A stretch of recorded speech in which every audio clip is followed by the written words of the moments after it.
नमस्कार, मी सोनल तांबे.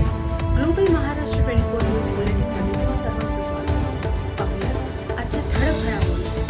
फक्त ग्लोबल महाराष्ट्र 24 वृत्तवाहिनीच्या आपल्या हक्काचे विचार आहे सत्याचा मोर्चा आणि तुम्ही या ठिकाणी मूक आंदोलन करतायत. त्यांच्याकडून आरोपही सुरू झालेले आहेत. भाजपच्या आंदोलनात अवघी 4 डोकी दिसत आहेत असं जयंत पाटील बोलत आहेत. खरं तर मी प्रदेश कार्यालयामध्येच बसलो होतो आणि या सगळ्या विषयामध्ये भारतीय जनता पार्टी म्हणून भूमिका काय असली पाहिजे ती मांडणं हे अत्यंत गरजेचं आहे. आणि म्हणून कोणी मोर्चा काढावा कोणी काढू नये, लोकशाहीमध्ये हे सर्व अधिकार जे आहेत हे प्रत्येकाला असतात. त्यामुळे महाविकास आघाडी एकत्र येऊन मोर्चा काढते. हे का काढतंय, याचं काय कारण आहे, तर येणाऱ्या स्थानिक स्वराज्य संस्थांच्या निवडणुका या होऊ घातल्या आहेत आणि प्रत्येक निवडणूक ज्यावेळेला समोर येते त्यावेळेला एक फेक नेरेटिव्ह हा कसा तयार करावा याचं नेहमीच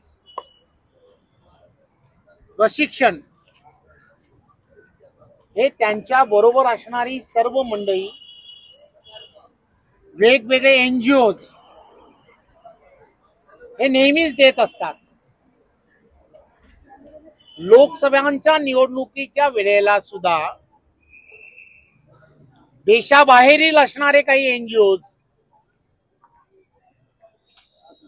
काही अशा शक्ती की हा देश हा अखंड राहू नये या दृष्टिकोनातून सातत्याने NGOs म्हणून संपूर्ण देशामधली असणारी परिस्थिती, इथली असणारी सुरक्षितता,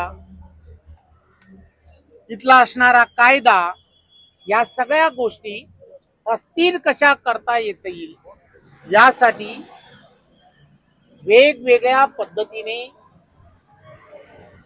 फेक नेरेटिव्ह हा पसरवण्याचा प्रयत्न करतात.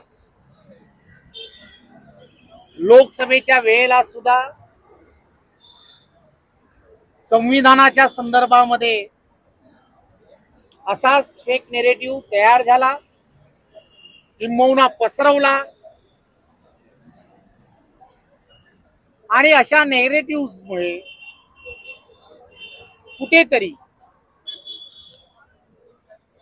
समाजामध्ये चुकीच्या पद्धतीने लोकांचा गैरसमज निर्माण करण्याचं काम नेहमीच महाविकास आघाडीने केलंय. याची अनेक उदाहरणं ही आपणा सर्वांसमोर आहेत.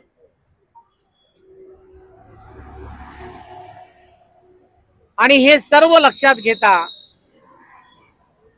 कोण कोण NGOs यामध्ये काम करतायत त्यांना सर्वांना कशा पद्धतीने आर्थिक पाठबळ मिळत आहे या सर्व गोष्टी आता जगजाहीर झालेल्या आहेत. देशाचे पंतप्रधान आदरणीय नरेंद्र मोदीजींच्या नेतृत्वामध्ये आणि महाराष्ट्राचे लोकप्रिय असे मुख्यमंत्री आदरणीय देवेंद्रजी यांच्या नेतृत्वामध्ये महायुतीचं सरकार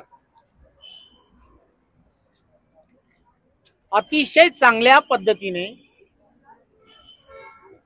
प्रत्येक घटकाला न्याय कसा देता येऊ शकतो